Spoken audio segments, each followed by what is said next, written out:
Welcome to the Mom and podcast. We're your hosts, Suzanne Kearns and Missy Stevens. We want to help you through everything that happens in the ellipses, from your professional life to your emotional health. You're a mom and so much more. Let's figure out what comes next together. Welcome to the Mom and podcast. I'm Missy Stevens. I'm a mom and writer, child advocate, and this week, really failed multitasker. And I'm Suzanne Kearns. I'm a mom and writer, LGBTQ ally. And today, after weeks of being a gas line trench digger and filler, I am now a plumbing line trench digger. And don't even ask and never get a deck. Today we are thrilled to have Morgan Seaman on the show. Morgan is a mom and certified master life coach, respected speaker, and founder of This Empowered Mom Coaching and Consulting, where she is a lifeline to mothers who are leaders in their field. She specializes in helping women rediscover 4 domains of self-management, self-agency, self-compassion, and self-care so that they can make decisions from a place of confidence and start feeling empowered again. Morgan is the mother of 2 kiddos under 10 and has a degree in psychology from Whittier College and spent 16 years as a leader in clinical research industry. Welcome, Morgan. Thank you. We are so excited to have you here. So we've been following you on social media for a while. We know a little bit about you, but for our listeners who maybe don't know you yet, can you tell us a little bit about your career journey and how it turned itself into This Empowered Mom? Sure. Happy to do that. I think my journey to coach actually started when I was in college. I have a distinct memory of running on the track with my best friend and saying, it'd be really cool to be a life coach. And then snuffing that out and thinking I'll take a year off and then I'll go get my PhD and do research and teaching. And in between graduating and that 1 year, I was fortunate enough to get a position in the clinical research industry, and I worked in patient recruitment. So you hear those advertisements, do you have and you're feeling sad? There may be a clinical trial opportunity for you. And we produced those. Yeah, we produced those ads. And so I really enjoyed it. I loved the science. I found a great company here in Austin and continued that career up until the time I had kids. And then I had my daughter and said on my first day home from the hospital, I don't know how I'm going to have to go back to work. I can't do it. I was crying. Yes. And I knew I always wanted to work and be a mom. And so I continued along with my career. In the 8 years that I had kids, I had more career growth than ever before. I went from a research associate and training manager up to director of our department. And I think that that's because I did it in a way I wouldn't do again. I was really hard on myself. Learning more about the 5th trimester, I realized I wasn't ready to go back. And I often said, I wish people didn't know me before I was a mom because I can't keep this up. And I tried so hard and probably overcompensated so that people wouldn't say, oh, she's just a mom, or she's not as sharp as she was before she had kids. And too much of that will get you crying in your closet on Thanksgiving after you spent the morning working when you didn't really want to be working. So I really had a turning point then and realized, you know what? I love being a mom. I love working. I love my team. And I don't want for anyone else to completely lose that sense of self and to do it in a way that feels so hard. And so, constricting and conflicting to really feel like you're doing a 180 whenever there's a sick day. Like, what am I going to do? Both options seem totally stressful and will send me into a spiral. So I decided to pivot completely, go back to that dream I had in college.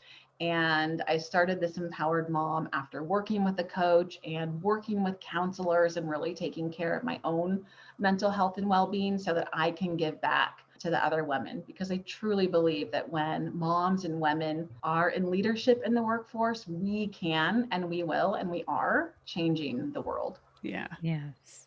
And I love what you said. I never really thought about it that way, about you wish that people didn't know you before you were a mom. Yeah. Because I kind of think about oh no, when you're trying to go back, you want to like put on your best face and let them know how ambitious and whatever you are. But yeah, if I went back to my job that I left 15 years ago and they were expecting me to be the me I was back then, you're right. I would not want them to remember that. I would want a whole bunch of She's fresh new gone. people. Yeah, Yes. right. She is Right. gone. And it's, yeah, Yeah, it's she interesting did. to think how the episode we recorded last week was about establishing your values and really getting Mhm. set around those and how those can change over time. And Yes. yeah, Yeah. I think it's almost flipped from what it was back, Mm-hmm. 15, 20 years ago for me. So that's really Yeah. interesting. Oh, so now Yeah. some of the stuff that we loved just from researching you and learning about your Mm. services is your emphasis on helping women, stay at home moms, working moms own their confidence, find their Yeah. confidence, and then be confident about their confidence. Yeah. And the probably the least confident I have ever felt, I'm over it kind of now, but I remember the first holiday party of my husband's, his work holiday party. My daughter was probably about 6 months old or so by then. And, all these fabulous people with fabulous careers come up and ask you, oh, and what do you do? Uh-huh. And you just want to run away. And you usually answer with a, oh, I used to, or Mm-hmm. the worst thing I'm you can on a break answer. from. Yeah. Or the Yeah. very worst thing is just, oh, I'm just a mom, Oh, which I'm like, why Exactly. do you even say that? I mean, first of all, even if you are quote unquote just a mom, yay, what a fabulous choice in your life. I mean, that's amazing. Right. So I hate that we say it in that way, like it's a shameful thing. That's the whole point of mom and dot dot dot is that Mhm. you're so much more, even when you are just a mom, you're so much more than just a Mhm. mom. Yeah, So you're never just a mom. yeah, exactly. So I Right. would Yeah. love to know how you work with your clients to, help craft that story and being really intentional with the response about what do you do instead of just deflating yourself before anybody else can even get to the point of judging you.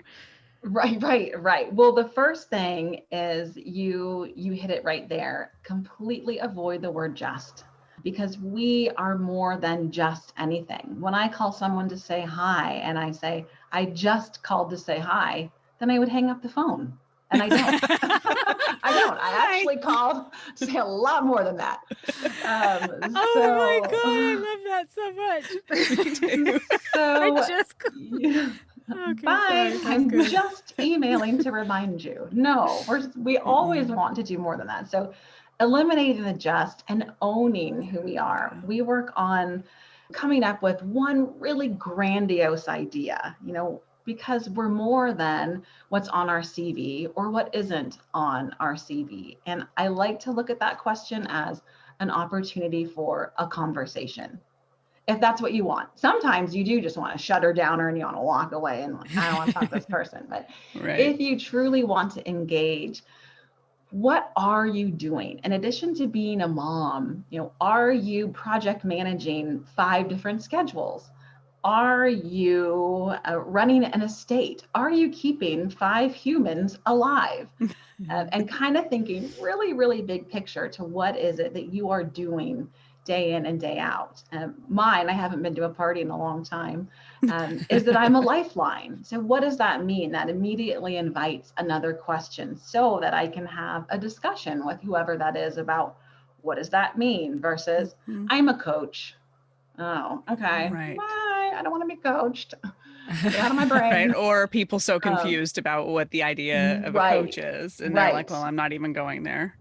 Right, exactly. So thinking of that one statement, even as grandiose as you can get, I'm an astronaut. Really? Well, yeah, I'm always climbing to new heights and trying to get out of the universe, Adam's house, and then paring it down, but knowing that the goal is not necessarily to pigeonhole yourself into a title, but to really look at it as an invitation to talk about what you do as a human, where you're passionate. I love that. And you talk a lot about crafting that story by assessing not just what you're doing, but your skills. And it's really hard, I think, sometimes introspectively to look at and say, what are my skills? We have that self-deprecating, I don't really have any skills. I've already done it twice today, I think, like, I'm not a good multitasker or whatever. So can you walk us through how you get clients to understand what their skills are and then own it? Yes, I like to think of skills in a lot of different buckets. And where we start in our work is, what are your life skills? So I love lists, and my clients learn to love them also. And so we make a list of accomplishments. That is a challenge for them to come up with a list of their accomplishments beyond the big bucket accomplishments that Right. society tells us are accomplishments. So sure, yes, you went to college. Yes, you graduated, you bought a house, got married, whatever. But what else? For me, I had 3 pregnancies and 2 successful births. I made it through a miscarriage and came out on the other side okay and healed. I can run 3 miles without stopping. Like, for me, It is huge. those are accomplishments. So really thinking outside of the box, and then also working on a list of your superpowers. So what are the things that people come to you and ask for help on, or thank you for, or ask for your advice, and the things that you really think are your superpowers? What can you do in any domain of life that not many other people can? And really crafting those lists, because those are the things that are so you, and so you will believe them. Yeah, that kind of If gave that me makes sense. butterflies. I always have a butterfly moment every show, but I think we don't like to think of our superpowers, or I don't. Maybe there are people who are like, yeah, but it's really hard for me to think about that. But there are certain things that people in my life will say, could you help me with this? I feel like this is your skill set. And it always shocks me every time. I'm like, oh, they think I can do that. I can do it, but I can't believe they also think I can do it. But it's really nice to think about having it in a list and starting to put words around it, and that you can lock that down in your brain. And so there's our self assessment, but that can be really hard for people who maybe are a little self deprecating or just have never really taken the time to think about it. And I know I've read things before, and you just mentioned it, to, go to the people who know you best and ask them, okay, what do you think of as my skills? But, sometimes women, or maybe just me, can be really bad at taking a compliment. And I'm guessing what they're going to tell you are your superpowers. They're all going to be what you would consider compliments. So for those and for other areas in our life, like, how can we get better at that? I mean, what's the proper way to, socially, since we're all kind of losing our social graces, just remind us, like, what's the proper way to How do you literally do that take a with people? compliment? and then once you get past the actual social interaction part of it, how do you let that soak in and not just be like, oh yeah, they were just trying to be nice? Yeah. Yes, yeah.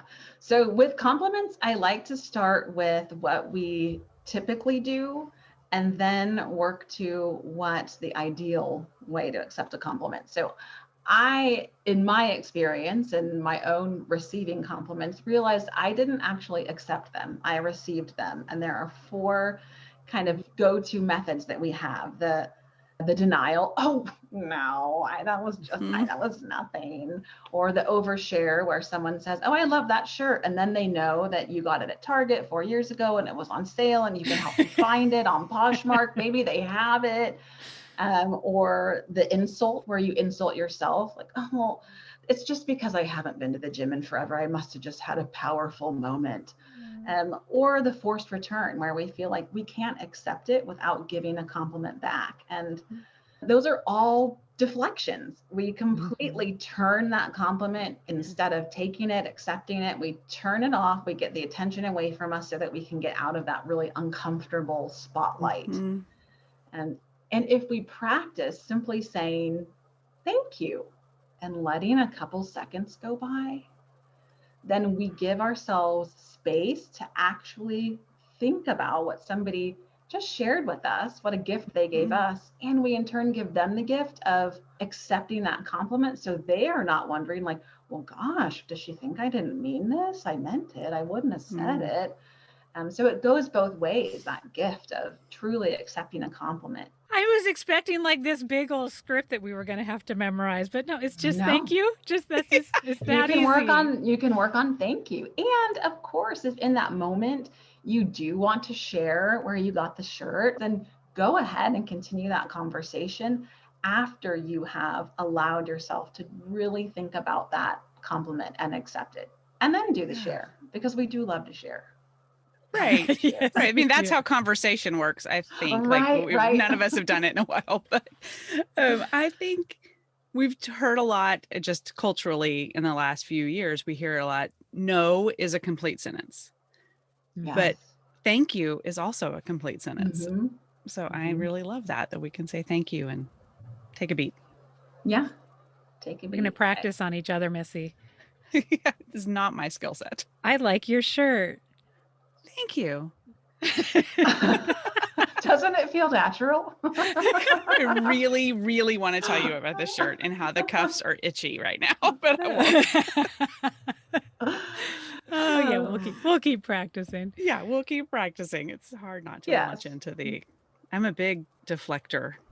Like, but this whole thing. Yeah, right. Yeah. Exactly. And the other thing I think that helps is to find that 5-year-old version of yourself. That little girl who, if somebody told her that she could jump really high, or that she jumped rope so many times, or her chalk drawing was beautiful, she accepted that and then continued to do more chalk drawings or practice her jump roping rather than completely deflecting it. And we wanted to. Or twirl that dress. Twirl that dress, sing that song as loud as she possibly could, in the school play. And we lose that because we get older and we have experiences where maybe somebody does tell us not to sing as loud as we were. And we don't have to listen to those voices. We really don't. Our 5-year-old wants to be nurtured. She wants to twirl the dress. Yeah. It's a confidence issue, I think, a lot. And you talk about going from that conflicted to confidence. And we've talked a little bit about it already, about how you can take steps to move forward that. But how do you help clients move to that place of confidence? I'm asking for, a friend. A friend, just a friend. Someone. I think that a few of the areas where we feel conflicted, and usually where it stems from, is when we think that there is only one option. There's a good choice and a bad choice, or the right choice and the wrong choice. And usually that is coming from somebody or something or some message telling us what we should be doing. And those shoulds are so insidious. And we say it to our kids, you should really go to bed, or you should clean your room. And sometimes they're intentional, but when we're using them with ourselves, they're usually laced with judgments and don't leave room for anything in the middle, and often represent someone else's standards that may not even be our own. So we work on getting clear with what is it that you want. What do you want the outcome to be? And I actually do this with my kids too. And my little one tells me to get out of her brain. But like, you invited me, by the way. But thinking about what you want and realizing that there is some room in the middle. So for me, when I was in my corporate career and one of my kids was sick, that would send me into a spiral. Like, well, I have to be at work and I have to be at home, even though my husband has said he can be at home. I need to be in both places because that's how everybody will get what they want and need, except for me. And realizing that in being at work, maybe in that moment, I am doing what I want. I am serving my family. And my daughter, who is at home sick, is now getting some bonding time with her dad, when normally I swoop in and take that all away. So everybody's needs were being met once I realized, or could think that, I actually do want to be at work. I do want to work on that project that I am so close to finishing. And that's okay. It's okay to want to be at work. And then 3 weeks later, in another ear infection, maybe then what I want is to be able to be at home and to be able to say, work can wait today. What I want is to be at home. And that's And big, that's advanced. yeah, that's one of the things that we've been talking a lot about Yeah. cross episodes is like figuring out what we want, What? whether it be in an individual moment or a situation or bigger picture for our entire careers and our lives. Mhm, So, mhm. how do you work with your clients and coach women to figure out what they want and to listen to Yeah. that? I think that really the first step is asking the question. So I don't know when the last time anyone really has asked me, Morgan, what do you want? So we've got to ask ourselves. And so even talking to somebody, having a call with a friend and asking, what do you want? Versus, oh, what do you need? What can I get for you? What do you want? Mm. And leaving space to even think about it, to know that what we want even matters. Yes. That's really huge because I think women in general, I say this a lot, but I think we're raised to put everyone else's needs first. And a nice girl would not put herself Mm-hmm, first. mm-hmm, mm-hmm. And then you get into this life where you have a family and a career or some passion that you're trying to grow, whether it's a hobby or a art or whatever it is. And you put it all on the back burner because if you were to say, I want to Mm-hmm. excel at this and it's going to take me 2 hours a day, it just feels dirty almost. And then you stop knowing what you want. You stop thinking about what you want. Mm-hmm. Mm-hmm. Yeah. Yeah, it's about what should I want? What should I be doing? Mm-hmm. What would a good mom be doing? What would a good career woman be doing? What would a good stay-at-home mom be doing? Would she Mm-hmm. leave the house, or would she, be home with her kids? Would she let them watch screens? I mean, I didn't watch screens with my whole first maternity leave. And then my second one, I binged watched so many shows. And I was like, this is so much better. I'm I'm getting some brain downtime. My daughter is still sleeping. Like, to Yeah. let myself even entertain that. Mm-hmm. And so reframing those shoulds is so helpful. And there's a lot of different ways to reframe them. I like to keep it simple so you don't have to memorize a big script here either. But every time there is a should, think and reframe it to I would love to, I would like to, or I could. So if it's cleaning the house, I should clean the house. I would love to clean the house, maybe sometimes. I would like to clean the house. I could clean the house. And suddenly, when you could clean the house versus you should clean the house, it really introduces an option. And then you can think, well, what's going to happen if I don't clean the house? Will there Mm-hmm. still be food on the table? Will we all still have a couch to sit on and bed to sleep in? Yeah. Will the house be dirty? Yeah. For how long can I handle that? When does that bump up against a boundary or one of my values?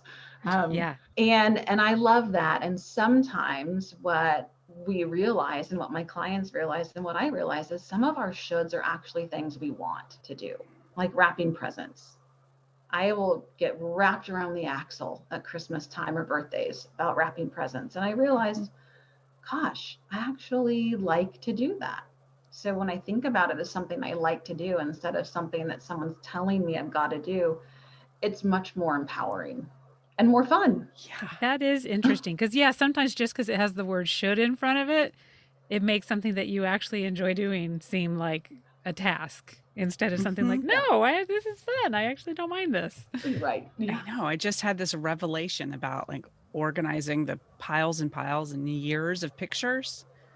It's been a should for a really long time, and I do like doing that. So I need to reframe it.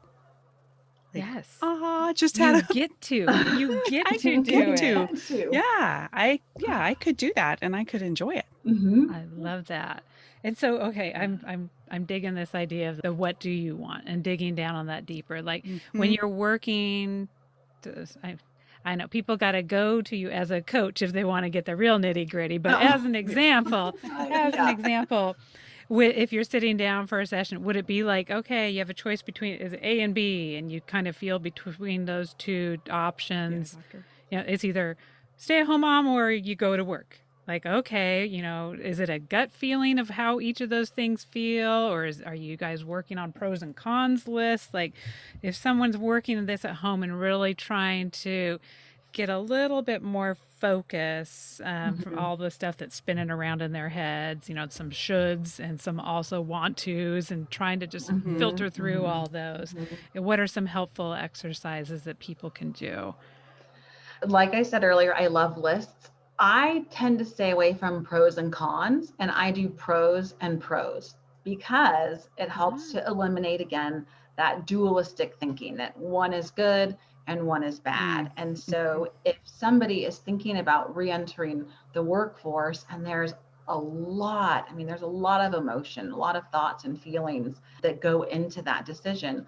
Looking at what are the benefits of me continuing to stay home and making that my full-time job, being the CEO of my household and the one keeping my kids alive, and what are the pros of me going back to the workforce, because no matter what, each of those options is going to have some uncomfortable stuff. I mean, Mm. that's life. It's not always unicorns and rainbows if you've made the right choice. So looking at pros and pros, I think, is really helpful and keeps things in a space where if you choose one, you're not going to always wonder, like, well, was that the right choice? I mean, you may still wonder mhm. that, but you haven't set yourself up to wonder that.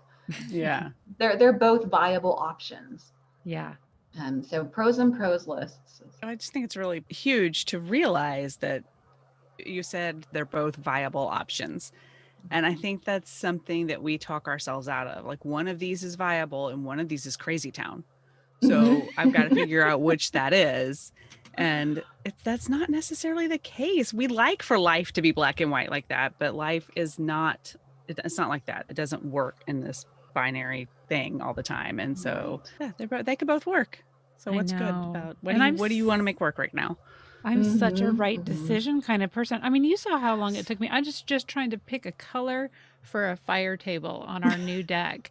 And you would think I was choosing which one of my kids to throw into a volcano. It was just like so much was riding on making this right decision. And I mean, no wonder I get stressed out about the real decisions in my life. I can't even choose the color of a fire table. I mean, so yeah, it's just interesting about getting rid of this wrong decision. I mean, it's Yeah. fine. If you choose the color that's not like exactly the color you want, you got a fire table. You're fine. It's Well, okay. yeah, right. And that's not permanent. I mean, you could, Mhm. if you wanted to, save up to get another fire table. If you absolutely could not stand the color, you Mhm. still have an option. Mhm. And I think with women who are looking to make career changes, that also becomes difficult. We hear this grass is greener, and then nobody wants to be labeled as somebody who thinks the grass is greener. But we can go check out that grass and then we can go back across the fence. And Mhm. it's not failure, or even if it is, failure is part of success. You don't get those amazing feelings of success without the uncomfortable feelings of failure. And to get more comfortable with failing. I left a job and went to a biotech company and then hated it. And I went back to my old job, and there was a Mhm. lot of work I had to do on myself, and be okay with that and not look at it as, here I am crawling back with my tail between my legs. No, here I Mhm. am with more experience to offer, and I'm going to be an even more valuable asset to my company now that I've gotten this other experience. But it took a while to get there. Yeah. Yeah. And for people who are considering career changes, I just love Jenny Blake and her pivot method. I'm not sure if you're familiar with the book or Mhm. her podcast. Um, Yeah. But this idea of, just taking these little incremental baby steps instead of, okay, maybe you're not fully going to switch jobs, but maybe you go to a seminar on this particular job that you're thinking of switching to, or you go shadow someone for a day. So, is that something that you encourage women to do, kind of these little baby pivots before they make a big jump, or just leap, blind leap of Oh, Just faith, go or do like, it. what's your approach, or what do you see that's been a really successful for some of your clients? I think it depends on the magnitude of the change or the transition. But I am a proponent of baby steps and bite-sized chunks. So identifying the goal, maybe the big outcome or the big transformation, and then really making it tangible in terms of, all the five senses. This is my goal. I will reach it by X date, and I will know I have reached it because I will have the book in my hand, because I will have the new job, because I will be on the beach on that vacation that I let myself have. And then making a list of all of the obstacles, just getting them all out there, and then coming up with the strategies for those obstacles, because we know our brain's going to do it. We're going to throw up any obstacle we can because Yep. change is uncomfortable. And taking some of those baby steps are part of the strategies to overcoming the obstacles. So Mm, if somebody's interested in re-entering the workforce and they don't even know where to begin, getting on LinkedIn, first step, creating that profile, even if you don't put anything on there right away and you have it and you're using it as a way to even look at what's out there, that's a big mhm. step. Yeah. And it's also a measurable step. It's not one that sends you off the cliff. It's not the leap without the safety net, and it's still forward progress. So, a long way to answer your question. Yes, baby steps and bite sized chunks and strategies working toward that larger goal. I have a really hard time with it, and maybe other people do too. Like, I feel like I either need to be doing everything or it's not worth it.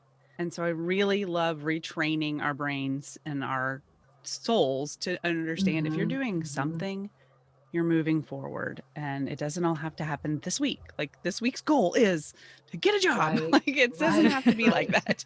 Right.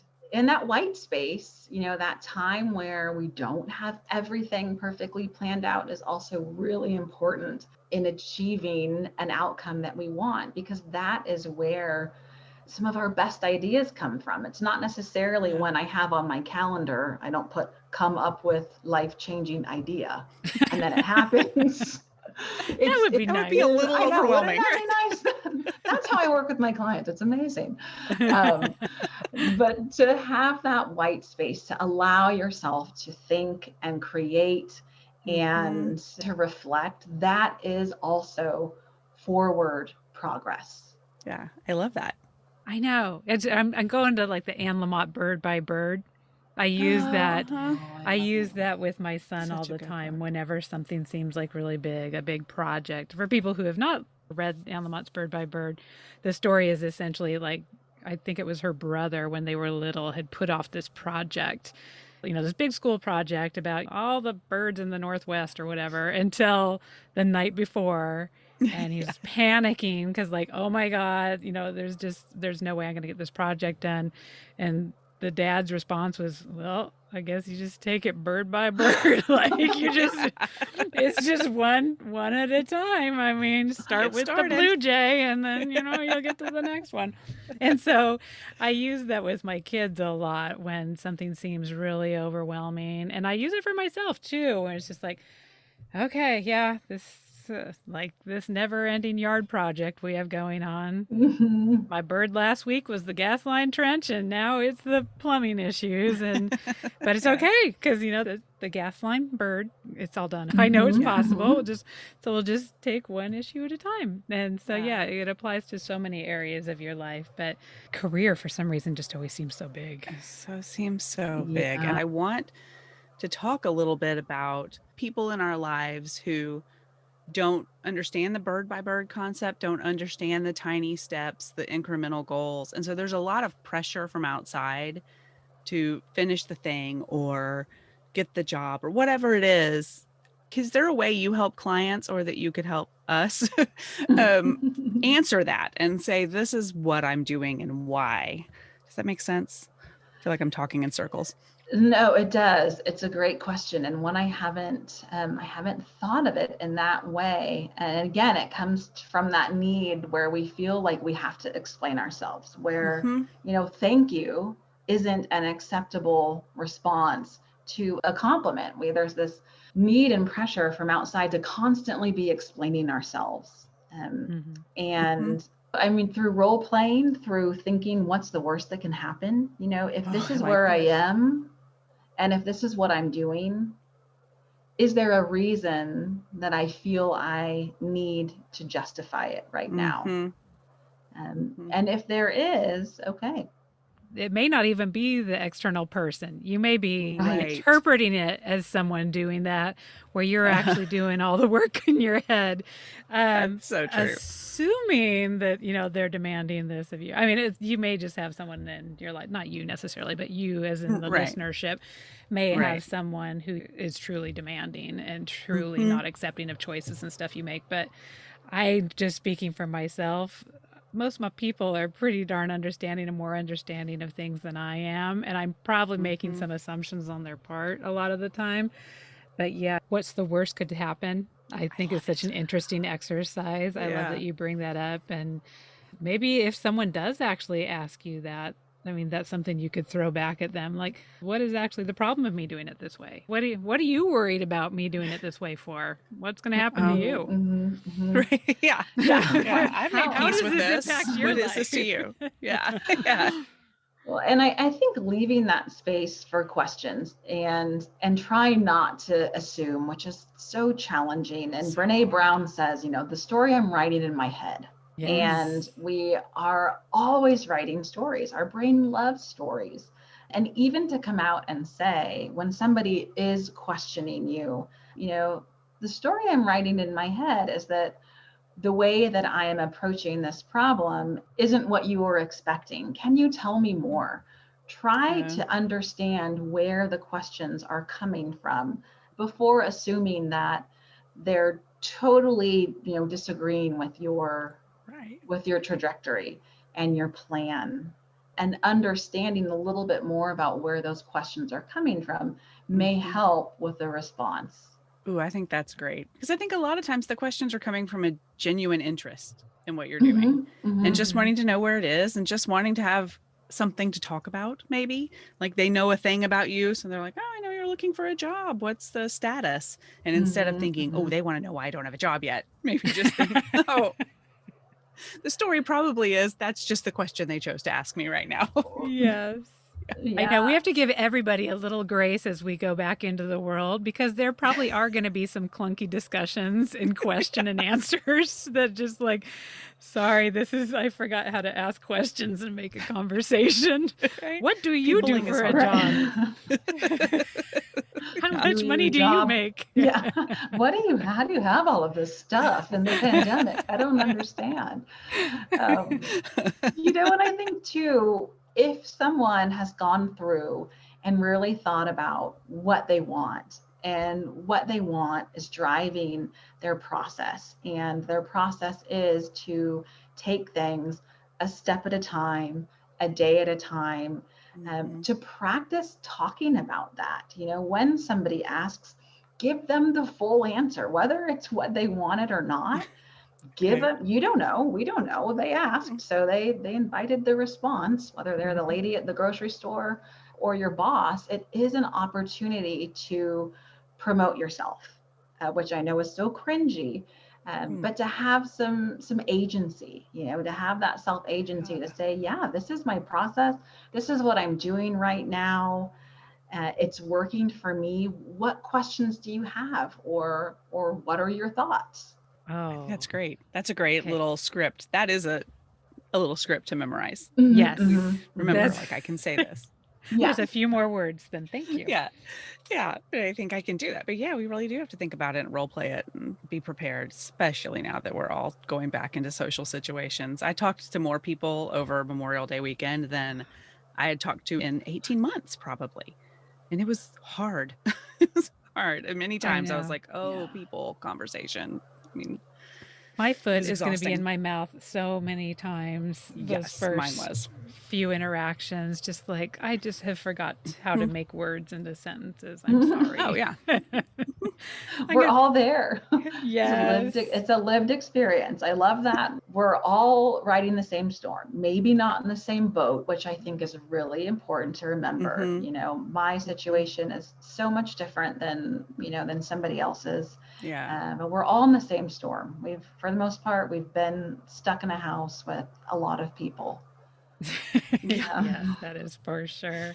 Yeah. And we've Oh, learned to talk in a very specific way to our family. Like our family communicates. It's not always perfect, but we communicate and have learned how to do it in these 18 months. But I can't go out in the world and do that. no, it's very nonverbal and caveman-y at times. Like we've just Yes. kind of, I mean, there's so many assumed, like we know what the, Hmm. just the habits and the things that we all do on a daily basis are. So yeah, you don't even have to discuss it. Like, yes, you're in the kitchen now. I know exactly what you're going to put in that bowl, and then I know it's going to happen. And we don't need to talk about it Yeah. because it's the same thing you've done the past 15 months. I seriously held up a coffee mug and pantomimed the microwave buttons, and Mark took my cup and put it in the microwave and heated up my coffee for me this morning. I said 0 words. I was in mid thought, like typing a thing. I did not want to break it and was just like, this is cold. But he knew exactly what I was saying. Oh my God. My husband was playing, he plays these video games at night with guys in England and then also some in Seattle. But he was trying to be really nice and he was handing me his bourbon, like to take a sip of it while I was going up to bed. And so I took a sip, but then I realized it was a big sip. And so I was like, I better put some more in it. So I went and put some more in it and brought it back to him and, went up to bed, whatever. And the next day, the first thing he said when I woke up, he's like, you realize I wasn't handing you that to say go fill this, right? Like he thought I knew what he was doing. He was like, here, have a drink. But Have a drink. he had spent the right, he's like, I couldn't even concentrate like on the rest of the night because I was like, she thought I was like handing her this to like fill it. Fill my drink, wench. Yeah. That story he wrote in his head about what you were doing with his bourbon. She wants me to have more bourbon. She thinks I need more bourbon. She thinks I'm the kind of husband that would ask his wife to fill the bourbon. I'm just the kind of wife that took too big of a swig. Right, To yeah. refill it. Ah. Okay, now that we're getting a little goofy, that probably means it is time for the Yes, look, listen, learn. it But is before we time. do that, we want to make sure that people know where to find you for Yes. more Oh, information. So, what of is the best way for course. people to hook up with you? Well, that sounded inappropriate. What's the best way for? It's a different website. What's the Right. best And way after for people 18 to months in the reach house you? with the same people, maybe we want to go to that website too. I don't know. So I am on the various social media channels. I'm on Instagram, LinkedIn. So for anybody who's looking to get back in the workforce, find me on LinkedIn. Love to connect with you there. And then my website, which is www.thisempoweredmom.com. Has information about ways to work with me through one-on-one coaching. I've got a sustainable self-care masterclass coming up at the end of June. So lots of opportunities there. Oh, wonderful. Right. And we'll have Yes. links to all of those Yes. in the show notes on Yes, the we website. will. Okay, so yes, now it's time for the look, listen, learn segment where Yay. we each share something that we've been watching, reading, listening to, or learning that we want to share with listeners. So, Morgan, would you like to kick things off? Sure. I have two. I have one that I'm reading, and she's right here. I'm rereading Brene Brown's I Thought It Was Just Me, but It Isn't. Making a Oh, journey from what will people think to I am enough. So I love this. It's one of her early works on shame. I was going to say, I don't think I've And heard of that I've never read that one. You're doing deep cuts. Okay, And cool. yeah, the deep cuts, it's when she still has all of On her the list. letters on her name because she wasn't quite yet Brene Brown. But I love it. It's got, so much good information and lots of information and stories from women. So I love reading the stories of other women. Yeah. So that's my homework ebook. And I am watching Younger. I don't know if you are familiar with Younger. love Younger. I love Younger too. I've never heard of it. Oh my gosh. It's so good. It is the story of a woman who stays home to raise Mhm. her daughter and then wants to re-enter the workforce. And because she is 40, she cannot get hired. So she completely reinvents herself as a 26-year-old. Can you Oh, imagine? oh no. Oh, it's I so mean, good. And I it's coming spend to an half of every end. episode going, I could never pass. My hands alone would I, give me away. Like I I could know. never pass for my 20s. No. But it's so good. It's coming to an end. It's probably the Hmm. first series that I've watched in real time in Oh, the last 6 years. That's what I binged on my last maternity leave. I oh. watched the whole first season in 2 days, and and then I got hooked. And now it's coming to an end. So I love it. It's so sweet. And for anyone who watches it, you'll have to let us know if you're Team Josh or Team Charles. Oh, now is I'm that a dying Netflix to or know a how this Hulu ends. or where's that? It's On. on Paramount now, which is Oh. interesting. Uh, I used to get it on it's TV Land, so for people that have cable, I don't. Hmm. But it was Yeah, TV Land, and I used to get it on Amazon, and now it's exclusively on Paramount. So that's right. well, we will find it and we're going to yes, put links to it in the show notes so people don't have to do the same the investigation that same. Missy Yeah. did. Yeah. Yeah. Yeah. So It's a those ton are of fun. mine. Yeah, it is super cute. Oh, fun. Okay, what about you, Missy? Well, let's see. I have some random ones this week. I feel like I and most of America watched the Friends reunion. Yes, we Oh just watched it yes. Did you yesterday. watch it? Yeah. So my husband and I, when we were dating, we watched the very first episode live on TV, and we were like, I think we'll watch it again. And little did we know it would be like a part of the cultural experience of our whole world for the next decade. So we made a date night of it, and we're like, we have to watch this since we watched the first episode together. Oh. There were some parts of it that made me sort of sad. I won't go into too many details, but some of the actors made me a little sad. Oh, I think I Um, can clarify a little bit of this because I Googled it. Were you worried about Chandler? yeah, real worried. I guess he had a dental procedure that I've morning. Googled that I too. don't know if Yeah, that's true or not because I right. was a little worried about him health wise too. And in some clips, it was clearly those were not his teeth. Oh. Like in the early parts where they were doing, like they were on set and they all came back to set, and it was just really the six of them on the set. Yeah. Those could not possibly have been his teeth. And I don't Oh, know. I He didn't get that made me sad. close. I made Mark pause. Mark was like, "Oh my god." I'm like, we gotta pause. He's like, "You're really hung up on this," and I'm like, "He's really not well. It's upsetting." Well, Um, I sympathize. I do not do well with dental procedures. So if that is truly what happened, I'm going to give the benefit of the doubt and say, yeah, yeah, he did not quite seem himself, he but yeah, didn't seem himself. that's how I am if I like take too many Advil. Like I just get a little out of myself. So, Yeah, yeah. So hopefully he yeah. was So doing well. But no, it was good. And my daughter, she like it was a few years ago now where she spent a whole summer. I think she watched the entire series 3 times. So we yeah. watched it with her. So that was Oh, kind that's of fun. fun. But I guess I never truly appreciated what live theater it was. Yeah, I didn't really get that either. And it really was. It was live theater with the benefit of being able to edit. Mm-hmm. Mm-hmm.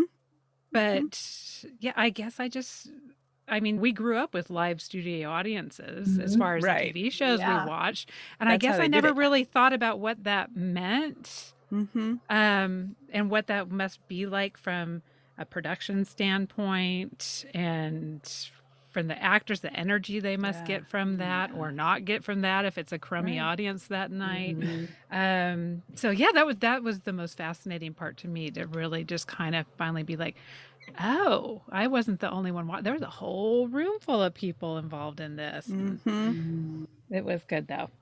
Yeah, it was fun to watch. It was very nostalgic for us. I mean, I was immediately transported back to that time in my life. So that's Yes. fun. I don't know if you can watch it if you don't have HBO Max at this point. I'm not sure. I Um, don't know, but but I'm sure there's plenty of clips on the internet for people who just want to kind of right. see the best parts. Mhm. Or apparently Chandler's teeth. I got to zoom in. I know. I'm gonna have to look for Yeah, that go now. see if I'm wrong, but it really looks like he had some sort of um, not an implant, but like a temporary situation in. Mhm. And then, but then the nighttime thing that they did with an audience, the Q&A with James Corden, his teeth looked like they were his own at that point. So I don't know. Who knows? We'll never know the Oh. truth, and it's none of our We'll business never anyway, know right? the truth. I know, but here's the thing. When they talked about a Friends reunion, I thought it was going to be an episode. Me too. And so I was really confused. I'm like, when are they going to stop just talking? And so Yeah, I was thought we'd waiting like for an find out where episode. they all were in their lives. Yeah. So no, I was really confused, but I was actually at the end very grateful that this Mhm. is what it was and not like some weird, just one Right. standalone episode. So Right. And I okay, really it don't was want to fun. see all their kids grown. I don't want to see that. I want to remember them as No. little kids. I don't care. No. Yeah. So That was that's very my look. And my learn is I'm learning again about how to get rid of fungus gnats. So I have a lot of plants, enough plants that my family's making fun of me. And it's not quite one of those Instagram accounts that's like solid plants in a room, but it's just there's plants in every room. And at times I get the fungus gnats totally under control. And right now they're just not. What They're not plants do they hang terrible. out in? Well, they like any damp soil. So I try to really make it the max until I water my plants, which Okay. is not hard for me to do because really my plants have to be sending out like a, hey, look at I me, I'm know. dying. I just accidentally skipped a week on my guys. I was like, I'm sorry. And they'll be fine probably. I mean, it takes a lot with the exception of I have a nerve plant. I don't know if either of you have ever had a nerve plant. No. It's super cute, really cute leaves, but it is a diva. And so it will look like, hey, I'm sort of thirsty. And the next day it's like, well, I'm dead. It goes straight from, I maybe Drama need a queen. drink to, it's such a pain. So I've been rehabbing this teeny tiny, I basically killed it. And so I was able to Oh. find 2 little roots that were still okay. And I've been rehabbing it and it's this big right now. But mostly they're okay if you skip a little water. So I I've use got neem 2 oil. plants that I have to use distilled water on. I have to buy distilled water for these Oh. 2. Your prayer plant, one of them? Yeah. Yeah. Yes, it's 2 different versions of a prayer plant, and they Mhm. are the Mariah Careys of the. They're like, I Ugh. need my green M&Ms and my distilled water. They have a writer. I have a girlfriend who has a prayer plant and she just decided she wasn't treating it like that. She's like, if you're going to live here, you're going to have to be like everybody else and just deal with it. Yes, And hers is happy, so Yeah, happy. And she does mine not give was it the fine. distilled water. it lived for 2 or 3 months in my house before my mom was like, "Are you giving that distilled water?" And so it's just started getting distilled water now. I should have just been like, "No, it was fine. I Nope. trained it to be one of us." Yeah. Yeah. It's adapted. It's adapted. So I don't know. I bought mosquito bits. I'll report back and see if they work. But apparently you can soak the mosquito bits in water and then Mosquito, but strain that out. kind of sounds like I don't even mosquito know about penises that. or something. Just a bag of What bits. It's What is rated R some- mosquitoes. It's some sort of, I don't even know what it is. It's not safe for children or pets. So I can't use it in my plants that are lower, but anything up high, apparently I can kind of make mosquito bit water and water them with that. And then you can sprinkle some on the top.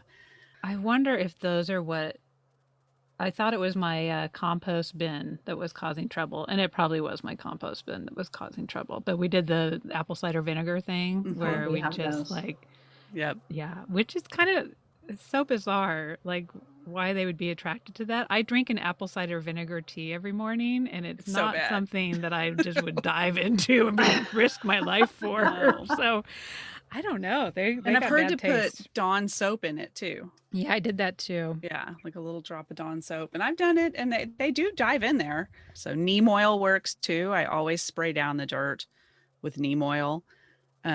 I just buy the oil and mix it up, and you're not supposed to get it on your hands or in your eyes. Like it's not great for you. So I have to be careful again with kids and dogs. But it's organic. I don't know. But somewhere some got in. Like I was staying on top of all of this, and somehow somebody laid eggs, and they're not terrible. It's just enough that I know they're here though. Like I'd see them in the evenings when the lights start to, when it's dark, and like phones and TVs, I see them kind of Yeah. go towards Well, it. So I gotta get rid of it. So that's this speaking week. I'm of a weird fungus gnat things- murderer. Yeah, speaking of weird things that our families have gotten used to during the quarantine, like because our gnats are all around, we just all understand that someone might come right in front of our face and just slap really Yeah. loud at any time. it's just like no one even asks anymore because we're always like smacking these gnats all over the place. And we have no respect for each other's boundaries. So if I see one, or someone sees one by my face, it's just like, Wow. So what about you? What do you look, listening, and well, learning? I have learned a lot from you right now. Thank you very much. I've learned all You're about my welcome. gnat issues. So I am reading my first fiction book in ages for our book club, which is meeting next weekend. So I need to pick up the pace. But it's called The Lost Apothecary Oh, yeah, by that's on Sarah my Penner. list. Oh. Uh-huh. It's really good. It's this fun kind of a split timeline where they alternate the chapters, where Ooh, one I of like that. them is this Neela who's in 18th century. She's in London. She's an apothecary who specializes in making potions to kill dudes, like bad guys. Well, not even bad guys, just guys that irritate their wives and stuff. I don't know that they're like clinically bad, but and then the other storyline is this lady Caroline, who is in the present day, and she's in London all by herself on her 10th anniversary because she just found out that her husband was having an affair, Oh, and they were supposed to be right. going to London together, but she's like, "Why don't you stay home and I'll come here?" So I'm probably like a third of the way through. I don't know. I'm doing the audiobook, so who knows where I am.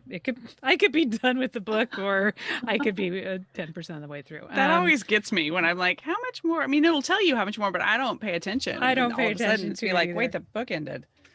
Yes, like so. Yeah, I might have a surprise today while I'm digging, and then all of a sudden the book ends. But I'm so far I'm very much enjoying it. It's like a fast-paced and exciting enough and fun characters, but you can also do it while you're walking the dog. I've been listening to so much nonfiction where I feel like I can't do this while I walk the dog or multitask. I need to like really focus. So Yep. it's been a nice one that I can do if I'm driving or if I'm doing something else and I don't feel like I'm missing something. And then we've been watching Halston. I don't know how I we saw got it on on this. the Netflix. Yes. So yes, I am. Since I can't quite describe it, I'm using the actual Netflix description of iconic American fashion designer Halston skyrockets to fame before his life starts to spin out of control. So it's Ewan McGregor as Halston. Love you. And And I have no idea who this actress is. I looked up her name to give her cred, though. Her name is Krista Rodriguez. I don't know what else she's in, but she plays the most charming, lovable Liza Minnelli. Oh, And I didn't realize I didn't realize anything about Halston because before this show, I'd given about 2 seconds of my life thinking when I worked at Penny's, I feel like we had Halston suits or something. So yeah, he must have kind of spun out of control because if he was at the J.C. Penney's men's line. But I did not realize what a fun part. Halston dresses were like the thing, right? Yeah, and it's super fun so far and really funny, but I have a feeling that we're not quite to the part where things are spinning out of control. So right now it's very like light and he's on the way up and he's a little out there, but it's just, yeah, it's been fun. I don't know how we ended up on this. It was one of those nights where we had to find something other than Handmaid's Tale because my husband he has set a limit on how many we can watch a week. Nice. See, we told you we were going to run you over. We totally gonna run over, but I'm about to jump off because I have to. You have Yes. to. Okay. Draw that boundary. Yeah, And, exactly. Because if I didn't have a thing that I had to go to at a certain time, like I could sit here and talk all day. Like I know. Well, we got to do our official sign Okay. out then, since Missy's Yes. going to leave us. Gonna Well, thank leave you so much for coming on the show. I feel like we've got some really actionable stuff we need to Yes. get doing. And for listeners who want to learn more and have a deeper discussion with you, please go to the show notes and make sure to link over to your website. And especially, you said that's the master workshop or The what? master class. Is it a master No, class? Masterclass later in June. So yes, Yeah, if you would June like to 30th. become a master, get over to Morgan's website now. Yeah. it was so nice to talk to you, Morgan. Thank you for being thank here. you so much. I enjoyed it. All right. Thank you. I'll All see you soon. right. Bye. Okay, Bye. bye-bye. Thank you so much for joining us for the Mom and ... podcast. We hope you enjoyed today's show, and if you know someone else who could benefit from the episode, please be sure and share it with them. And while we're begging, please subscribe and rate us wherever it is you listen to podcasts. You can find links to all the things we discussed today in our show notes or over at our website, momandpodcast.com, with the A-N-D spelled out. In between shows, find us over at the socials, including our private Mom and Community Facebook group. The links to that group and all of our socials can be found at momandpodcast.com. Thank you so much for your support. We appreciate you more than you know. Now go out there and make your ellipses count.